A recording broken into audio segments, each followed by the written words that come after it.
Hello दोस्तों, स्वागत है आपका हमारे इस यूट्यूब चैनल पर जिसका नाम है आर के इन्फो। दोस्तों, आज हम जानेंगे शिक्षा मनोविज्ञान के बारे में। आपने पिछले वीडियो में जाना था मनोविज्ञान क्या होता है। जी हाँ दोस्तों, उसी मनोविज्ञान की एक शाखा है शिक्षा मनोविज्ञान। इस शिक्षा मनोविज्ञान के बारे में आज हम जानेंगे। शिक्षा मनोविज्ञान क्या होता है, इसका अर्थ क्या है, इसकी क्षेत्र क्या है, इसकी आवश्यकता क्या है, इसकी उपयोगिता क्या है, इसकी परिभाषाएं क्या क्या है और इसका विकास कैसे हुआ और इसकी अध्ययन की विधियां कौन कौन सी है। तो चलिए दोस्तों, शुरू करते हैं आज का यह वीडियो। यहाँ पर हम जानेंगे संक्षिप्त रूप में। अगर आपको इसको टॉपिक को विस्तृत रूप से जानना है तो आपको जाना होगा हमारे ब्लॉग पर। ब्लॉग का लिंक हमने नीचे डिस्क्रिप्शन में दे रखा है। तो चलिए दोस्तों, शुरू करते हैं आज का यह वीडियो। शिक्षा मनोविज्ञान का अर्थ जानते हैं। सबसे पहले the meaning of educational psychology. तो जानते हैं शिक्षा मनोविज्ञान का शाब्दिक अर्थ शिक्षा प्रक्रिया से संबंधित मनोविज्ञान अथवा शिक्षा के क्षेत्र में प्रयुक्त मनोविज्ञान है। इस प्रकार शिक्षा मनोविज्ञान मनोविज्ञान का व्यवहारिक रूप है। वर्तमान युग में शिक्षा मनोविज्ञान को मनोविज्ञान की व्यवहारिक शाखा माना जाता है। शिक्षा मनोविज्ञान का अर्थ शिक्षा से जो एक सामाजिक प्रक्रिया है और मनोविज्ञान से जो कि व्यवहार संबंधी विज्ञान है, इसको ग्रहण करता है। स्किनर के अनुसार इस प्रकार की परिभाषा दी गई है। अब हम जानते हैं शिक्षा मनोविज्ञान की कुछ परिभाषाएं। सबसे पहले जो परिभाषा दी है कॉल्सनिक ने दी है। तो इनके अनुसार देखिए, मनोविज्ञान के सिद्धांतों तथा उपलब्धियों का शिक्षा के क्षेत्र में प्रयोग ही शिक्षा मनोविज्ञान है।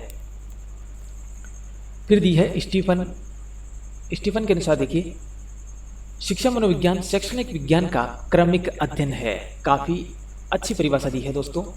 शिक्षा मनोविज्ञान शैक्षणिक विकास का क्रमिक अध्ययन ही शिक्षा मनोविज्ञान है। इसके बाद स्किनर ने भी परिभाषा दी है। तो स्किनर की परिभाषा देखिए, शिक्षा मनोविज्ञान उन अनुसंधानों का शैक्षिक परिस्थितियों में प्रयोग है जो शैक्षिक परिस्थितियों में मानव के अनुभव तथा व्यवहार से संबंधित है। इसी प्रकार भाटिया ने भी परिभाषा दी है। तो भाटिया की परिभाषा देखिए आप, शैक्षणिक पर्यावरण में किसी विद्यार्थी अथवा व्यक्ति के व्यवहार के अध्ययन को ही शिक्षा मनोविज्ञान की परिभाषा कह सकते हैं, ऐसा भाटिया ने कहा है। अगली और अंतिम परिभाषा देखिए दोस्तों, डॉक्टर विनोद उपाध्याय के अनुसार शिक्षा मनोविज्ञान विद्यालय वातावरण में प्राप्त की हुई बालक की क्रियाओं का अध्ययन है। तो उपयुक्त परिभाषाओं के आधार पर कुछ अर्थ निकल के आते हैं। तो जानते हैं इससे क्या स्पष्ट होता है।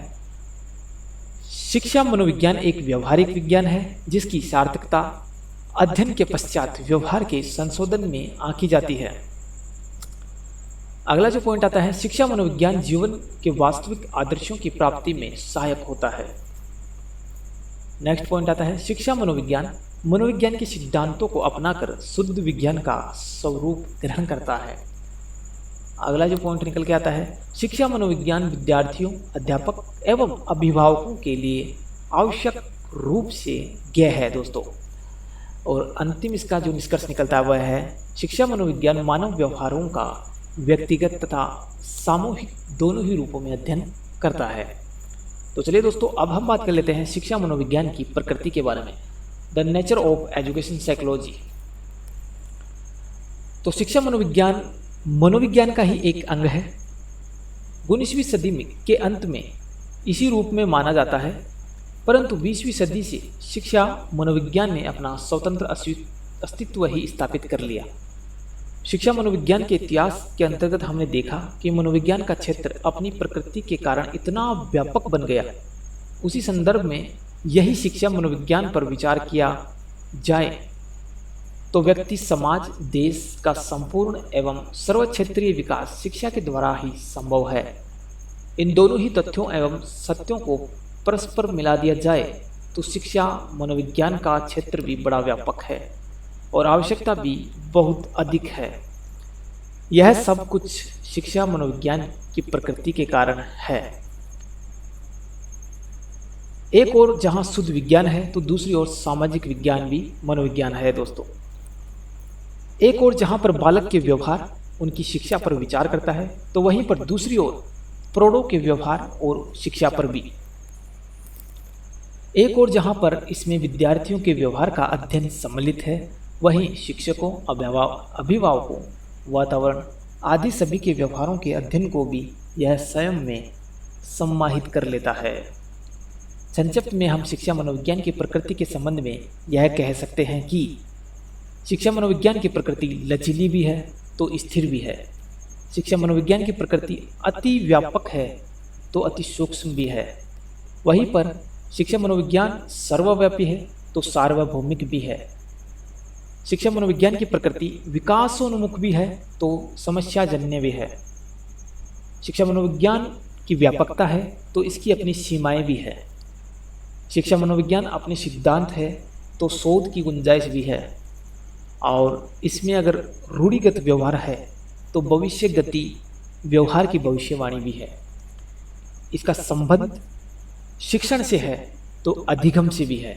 तो दोस्तों अब चलते हैं हम शिक्षा मनोविज्ञान के क्षेत्र की ओर।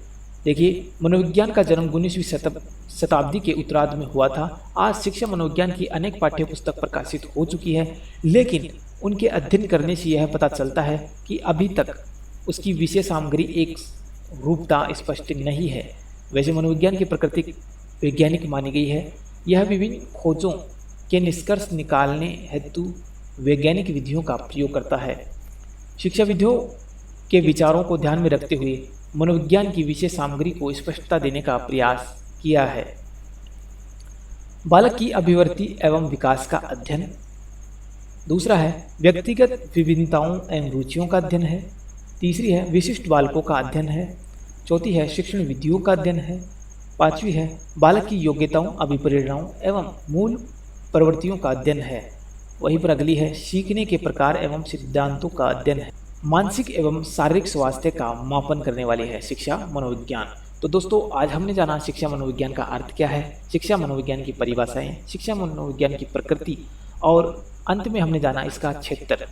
तो दोस्तों आज का वीडियो हम यहीं पर समाप्त करते हैं। वीडियो आपको कैसा लगा, वीडियो को लाइक ज़रूर कीजिएगा और चैनल को ज़रूर सब्सक्राइब करके जाइएगा। दोस्तों मिलेंगे अगले वीडियो में, तब तक के लिए धन्यवाद।